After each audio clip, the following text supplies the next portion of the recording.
The scariest 20 seconds in hip-hop right now are not on any album, not on any playlist, not on a single streaming service on this planet. They are sitting in a leaked Kendrick Lamar snippet that surfaced out of nowhere, wrapped over a beat that Freddie Gibbs and the Alchemist already released on Alfredo 2, and everybody who actually understands what they are hearing has gone completely, deafeningly quiet about why that is. Because here is the thing that should be bothering you the second you hear it. Kendrick Lamar does not leak. This is the most airtight vault in the history of the genre. A man who kept an entire Drake diss hidden until the hour he felt like releasing it, and now twice inside of a year, music from his camp has slipped out, and both times. The leak is tied to other rappers' circles, not his. The snippet itself, the Alfredo 2 connection, and the guest list on that album are not three separate stories. They are the same story. And nobody has connected those dots yet. Let me make this personal for a second. If this leak is what I think it is, then the greatest rapper alive was sitting on a verse for what might be the most respected rap album of the last 2 years. And somebody made the decision that you were never supposed to hear it. Culturally, that means the power structure in rap right now, who gets to stand next to Kendrick, who gets his verses, who gets frozen out, is being decided in rooms we can't see. While guys like Drake and The Game are crashing out in public over a fraction of the attention. And systemically? This leak, accidental or not, is a peek behind the curtain at how the real hierarchy in hip-hop actually works, not the chart hierarchy, not the streaming hierarchy, the respect hierarchy, the one where Alchemist, Gibbs, Clipse, and JID are moving as one faction, and the self-proclaimed Big Three is being quietly dissolved by the people who actually rap for a living. When we get to the breakdown of that Alfredo 2 guest list, and I promise you, we are getting there, name by name, you are going to understand why certain rappers in this industry are terrified right now, and it has nothing to do with a diss track. Drop your thoughts in the comments, hit like, and subscribe. Let's get into it. So let's set the table properly, because I need everybody operating with the same facts before we go anywhere near the deep end. What we are working with is a roughly 20-second snippet of Kendrick Lamar that surfaced online very recently, and in it, Kendrick is rapping in this raw, loose, almost mum-live vocal register, nothing like the razor-sharp, enunciated delivery you hear on G-Nex or the murderous precision of the 2024 run. It sounds like a demo. It sounds like a voice memo that grew legs. And here is the part that turns this from a fun little leak into a genuine hip-hop mystery. The beat underneath him is not some throwaway loop from an anonymous producer. It is an Alchemist beat, and not just any Alchemist beat, it is reportedly the instrumental from Feeling, track 7 off of Freddie Gibbs and the Alchemist's Alfredo 2, the song that features Larry June. Now if you haven't been paying attention, Alfredo 2 is not some random project. This was widely regarded as one of the best rap albums of 2025, to me, the second best rap album of that entire year, and, honestly, I don't think a better pure rap album has come out since. Gibbs and Alchemist already had a classic with the first Alfredo back in 2020, the one that had Tyler, the creator, on it, the one that got Grammy nominated and cemented both of them as the gold standard for that dusty, luxurious, grown man rap sound. The sequel had real expectations on it, and it delivered, and one of the standout moments on the whole record was Feeling, with Larry June, who might genuinely be the smoothest and most consistent rapper working right now, sliding over that beat like he was born inside of it. So now we have a situation where the biggest and most important rapper on the planet is on a leaked recording, rapping over a beat that 2 other elite rappers already put out on an acclaimed album, and nobody, not Kendrick's camp, not Alchemist, not Gibbs, not Larry June, nobody has said a single word explaining it. And meanwhile, look at the temperature of the rest of the game while this is happening. Drake is out here still spiraling from the war he started and lost, filing lawsuits over a rap beef, watching the culture move on without him. The game is doing what the game does, which is talk about Kendrick until somebody pays attention. The losers are loud. The winners are silent. And into that silence drops 20 seconds of the boogeyman, rapping over the most respected underground beat of the year. So the question that this entire video is built to answer is not, is the leak good? Of course it's good. A throwaway from Kendrick is better than 99% of what comes out in this rap game on purpose. The question is, what was this verse for? Who was it for? And who made the call that it would never see the light of day? Let's start with what we can actually see and verify, because before we go anywhere near the deeper layers of this, the surface evidence alone tells a story that most people are not paying close enough attention to. Exhibit 1. The snippet itself. 20 seconds, floating around the pages and group chats where these things always surface first, and what you hear on it is genuinely fascinating. Kendrick is bouncing between vocal pockets. He is clearly experimenting, clearly in some kind of early creative state, and the delivery is murky, half-formed in places, but if you actually sit with it, if you run it back a few times, there is wordplay in there. There is a nugget of an idea that is clearly trying to build towards something bigger. This does not sound like a man warming up. This sounds like a man sketching a painting, and somebody ripped the sketchbook out of the studio and posted the page. And listen, does everybody understand how crazy that actually is? We are analyzing the rough draft of the best writer in the genre. That is like finding Shakespeare's grocery list and realizing the grocery list rhymes. Exhibit 2, the timing. Because this is not an isolated incident. Just earlier this year, in June, we got the Here Comes the Boom leak, Kendrick alongside J-Rock and Ray Vaughn, a track that was reportedly from the cutting room floor of GNX, the album that dropped like a bomb in November 2024 and basically reordered the entire rap hierarchy on Impact. So now, inside of roughly a year, we have had multiple pieces of Kendrick material escape the vault.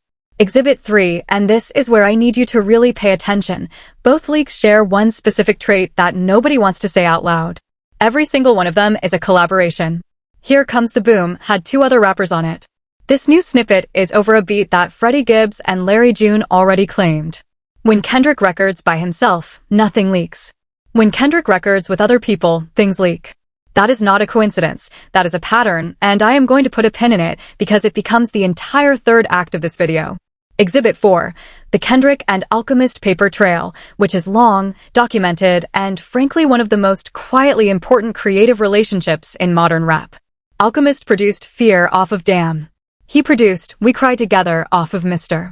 Morale and the Big Steppers, and if you know, you know, that record is one of the most intense pieces of audio ever put on a major rap album. And then, of course, there is the big one. Alchemist is the man who made the Meet the Grahams beat.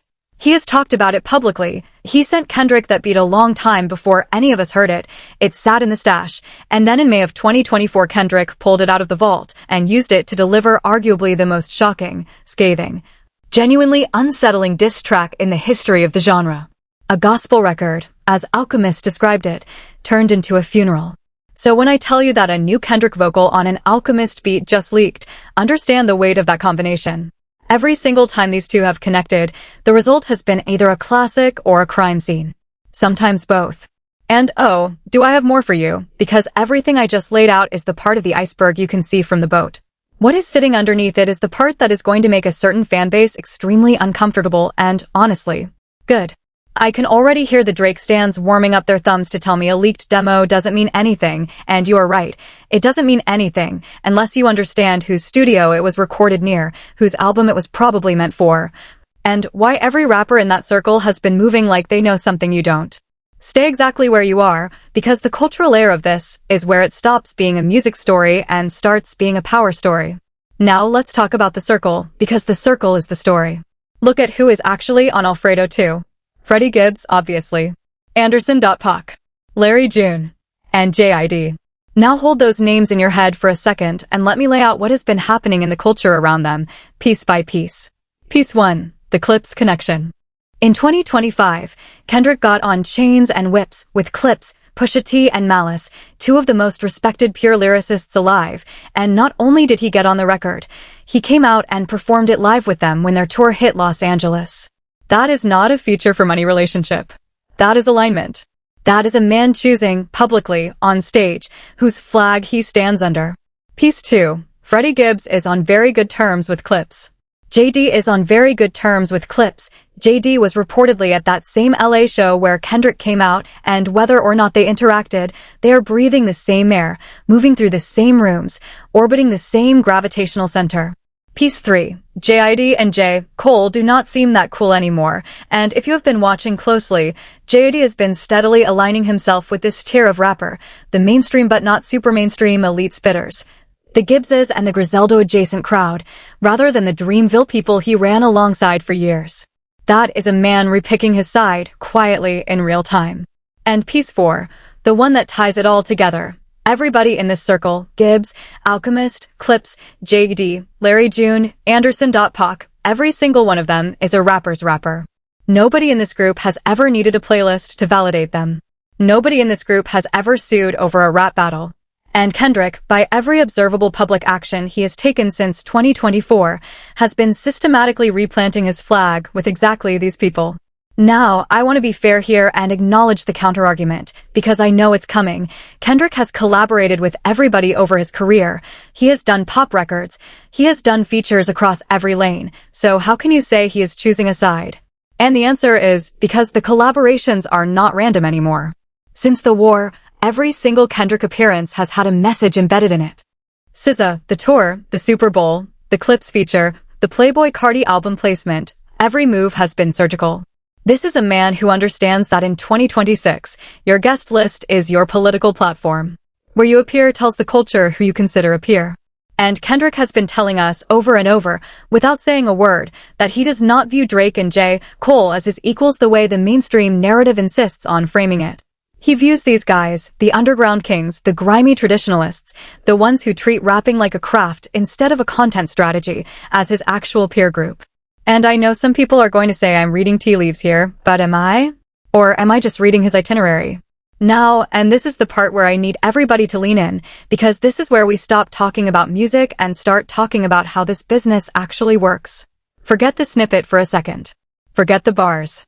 I want to talk about how a leak like this actually happens, who benefits, and what it tells us about the machine underneath all of this, because there are 3 layers to this industry story, and every single one of them leads to the same uncomfortable conclusion. Layer 1. The economics of a feature verse. When a rapper at Kendrick's level records a verse for someone else's project, that verse is an asset with real, measurable value. It has a price, and at his tier, reportedly deep into 6 figures if money even changes hands at all, because at this level the currency is usually reciprocity and relationship, not invoices. That verse has to be cleared by the artist, by PG Lang, by the label, by publishing on both sides. There are a dozen points in that pipeline where a yes becomes a no, so when a Kendrick verse exists for a record and the record comes out without the Kendrick verse, that is not an accident. That is a decision. Somebody in that chain, and we do not know who, and I am not going to pretend we do, somebody looked at that verse and decided it would not be on the album. And every possible version of who made that call is fascinating. Layer 2. How leaks actually work. I need people to understand that leaks are almost never random acts of God. A leak means a file moved through human hands. Studio sessions have engineers. Engineers have hard drives. Hard drives get shared, sold, stolen, or, and this is the one nobody talks about, strategically opened. Now, I want to be very clear. I am speculating here. Take this with a grain of salt, but ask yourself who loses if these Kendrick leaks keep the entire culture in a permanent state of anticipation. Nobody on his side. The Boom leak reminded everybody that GNX had a cutting room floor full of heat.